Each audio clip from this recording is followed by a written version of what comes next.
आप देख रहे हैं सुनील श्रीवास्तव डरावनी हिंदी स्टोरी, जहां हर कहानी आपको डर और सस्पेंस की दुनिया में ले जाती है।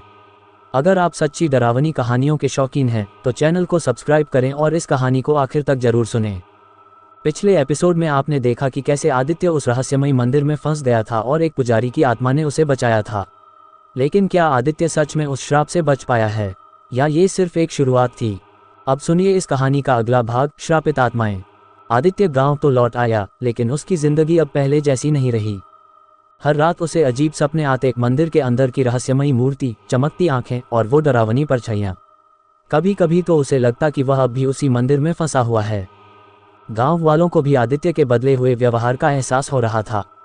उसकी आंखें लाल रहने लगी, वह कम बोलने लगा और कभी कभी तो आधी रात को चिल्लाने लगता।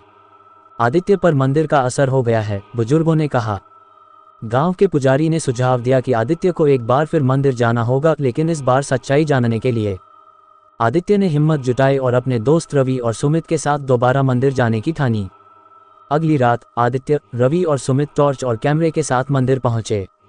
मंदिर अब भी वैसा ही था, अंधेरा, रहस्यमयी और भूतिया। लेकिन इस बार जैसे ही उन्होंने दरवाजा खोला, उन्हें मंदिर के अंदर कुछ सरसराहट की आवाजें सुनाई दीं।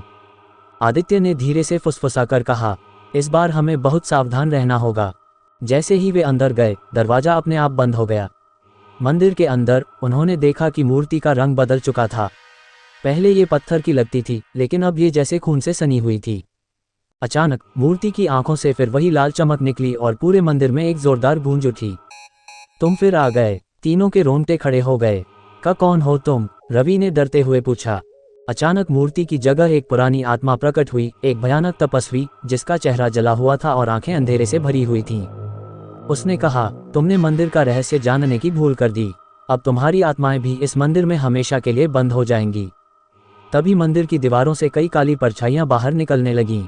ये वही लोग थे जो पहले मंदिर में आ चुके थे और फिर कभी नहीं लौटे। अब ये आत्माएं आदित्य, रवि और सुमित की ओर बढ़ने लगीं। सुमित ने डरकर मंदिर का दरवाजा खोलने की कोशिश की, लेकिन वह हिल तक नहीं रहा था। हमें कुछ करना होगा, आदित्य चिल्लाया। लेकिन तभी एक आत्मा ने रवि का हाथ पकड़ लिया और उसका शरीर ठंडा पड़ने। आदित्य को पुजारी की आत्मा की याद आई। अगर उन्होंने मुझे पहले बचाया था तो शायद अब भी उनकी कोई शक्ति बची हो। आदित्य ने हिम्मत जुटाकर मंदिर के कोने में रखे पुराने ग्रंथों को उठाया। उन पर कई प्राचीन मंत्र लिखे थे। उसने जोर से पढ़ना शुरू किया, ओम काली महाकाली रक्ष रक्ष महायोगिनी। जैसे ही उसने यह मंत्र पढ़ा, आत्माएं एक के बाद एक गायब होने लगीं। वह तपस्वी चीख उठा, नहीं, तुम यह नहीं कर सकते। लेकिन आदित्य मंत्र पढ़ता गया और अचानक मंदिर की दीवारें हिलने लगीं। दरवाजा अपने आप खुल गया। आदित्य, रवि और सुमित तेजी से भागे। जैसे ही वे मंदिर से बाहर निकले, अंदर से एक जोरदार धमाका हुआ और मंदिर की मूर्ति टुकड़ों में बिखर गई। अब मंदिर हमेशा के लिए बंद हो चुका था। गांव वालों ने यह देखकर राहत की सांस ली और तय किया कि अब कोई इस मंदिर के पास नहीं जाएगा। लेकिन आज भी अगर आप उस मंदिर के पास रात में जाएं, तो आपको दूर से ही फुसफुसाहट और चीखें सुनाई देंगी। अगर आपको ये कहानी पसंद आई हो तो चैनल को सब्सक्राइब करें और ऐसी ही डरावनी कहानियों के लिए नोटिफिकेशन ऑन कर लें। अब मिलते हैं अगली खौफनाक कहानी में। Bye bye, take care.